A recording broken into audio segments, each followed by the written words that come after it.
During the Battle of Endor in Star Wars Episode 6 Return of the Jedi, the rebels destroy the second Death Star in the orbit around the forest moon of the Endor.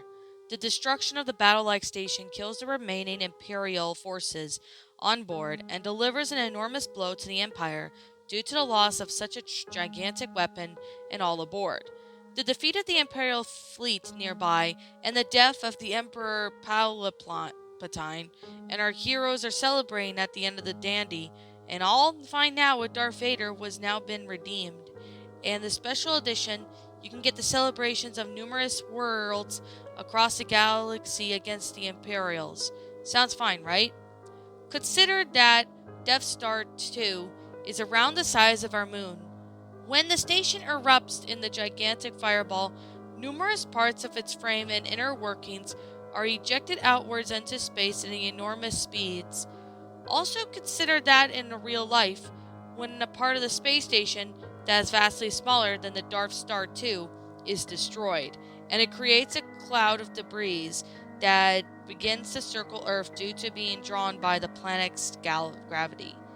If the debris collides with the satellites, it can be used as great damage to them. Imagine all of the debris, much of which can be country-sized, falling down to the forest moon. The gravity field would pull up on the wreckage so that it could be shifted towards the moon. The gas giant Endor is directly behind it, the forest moon, and thus cannot pull enough of the debris away.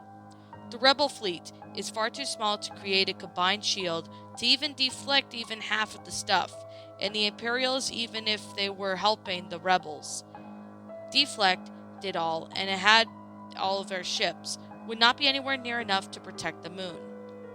The resulting in the impacts would practically annihilate the biosphere of the moon. Enormous clouds of dust would be thrown up into the air, blocking out any sunlight for many miles. This would be in turn supplemented by the forest fires caused by the burning wreckage of strikes. The native population of the planet Eworks would have been evacuated off the planet if they had any chance of surviving the catastrophe. This is doubtful that they would survive.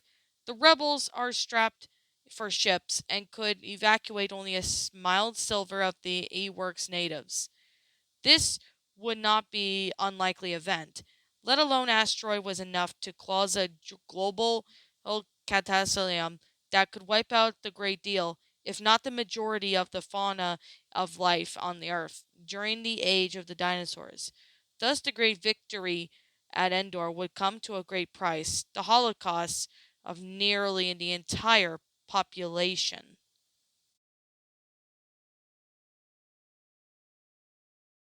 Well, that, my pretties, was the Endor Holocaust.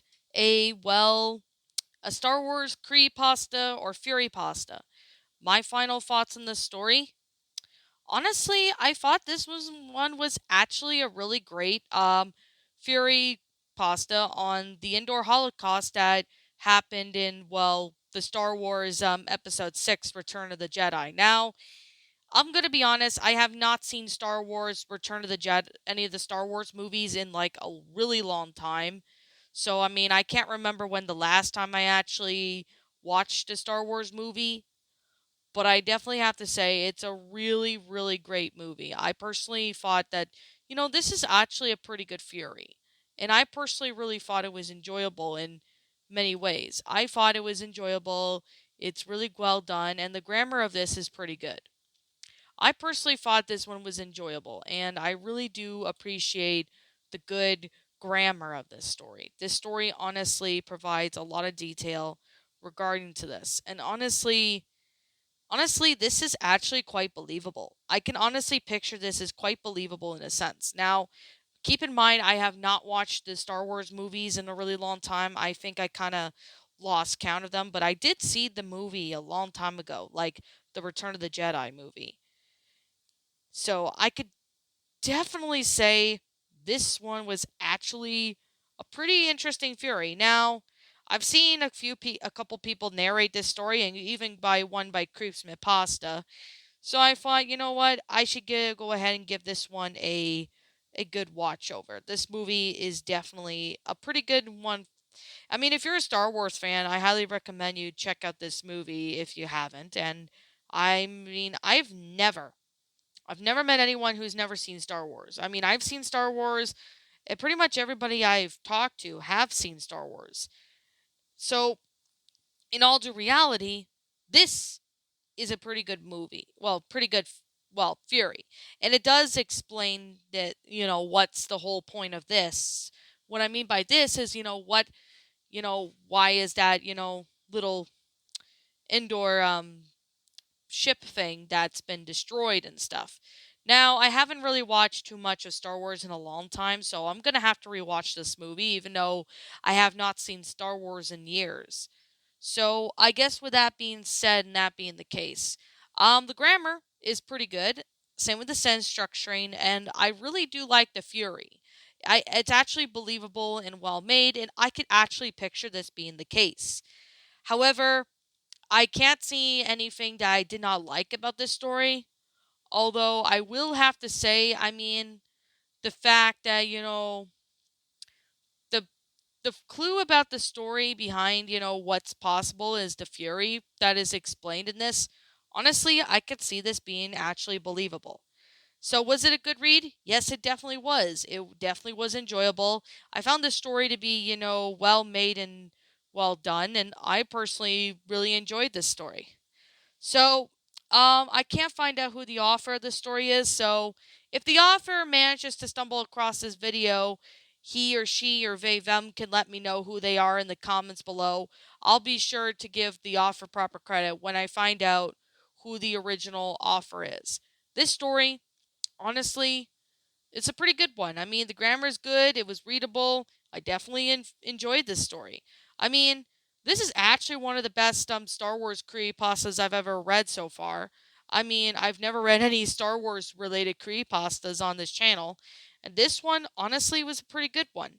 Now, I'm not really sure if there'll be other Star Wars creepypastas, but I'm hoping to stumble across more if I ever find any more.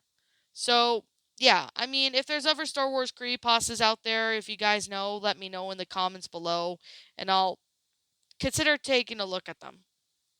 But I guess with that being said, and that being the case, yeah, like I'm always gonna say before, this is just simply my own personal opinion, and if you happen to disagree with me, that's fine too. We're all entitled to our own opinions in regards to these creepypastas. This is personally my own personal thoughts. I give this story a 10 out of 10. It's a great fury to, the Return of the Jedi, well, storyline of Star Wars. This does bring me back some nostalgic memories of, watching the Star Wars movies, although I haven't really watched Star Wars in a really long time. But I definitely have to say this is definitely a good read. And I do recommend checking out this story if you guys are looking for good creepypastas. I highly suggest you click on this one. I will leave a link in description of this story down below, so any of you guys who are interested in taking a look at this, well, take a look at this story, you're more than welcome to do so. And feel free to narrate it if you want to. I mean, it's a good story. I mean, I thought it was enjoyable. It's well made in detail, and it's definitely a good one. So, I guess with that being said, and that being the case, what did you guys personally think of this story? Did you enjoy it? Did you not? Also, what we have done personally to help make this story a lot better? Feel free to let me know what you guys think in the comments below. I'm the Lion Queen. I want to thank you so much for watching today's episode, and if you're new to my channel, be sure to leave a like, comment, and subscribe if you're new. Ring the bell for notifications to when I upload, so that way you guys will not miss an upload. And as always, if you're interested in following my Twitter account as well as my DeviantArt, links to those will be in the About page section on my channel. So if you guys are interested, you guys can go see it. Also, I want to say right now, if you are interested in checking out my backup channel known as Miss Dark Shigo, link to that will also be in the About page section. So if you have not yet subbed to that one, I highly recommend you go subscribe to that one as well. So as always, with that being said, if I'm missing anything, let me know what you guys think that in the comments below, if your opinions on this story, if you like it or not.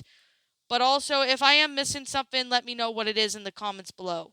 So I guess with that being the case, and with that being said, I'll be seeing you all in the next video. Peace out, and like always, please roll the outro because I'm out.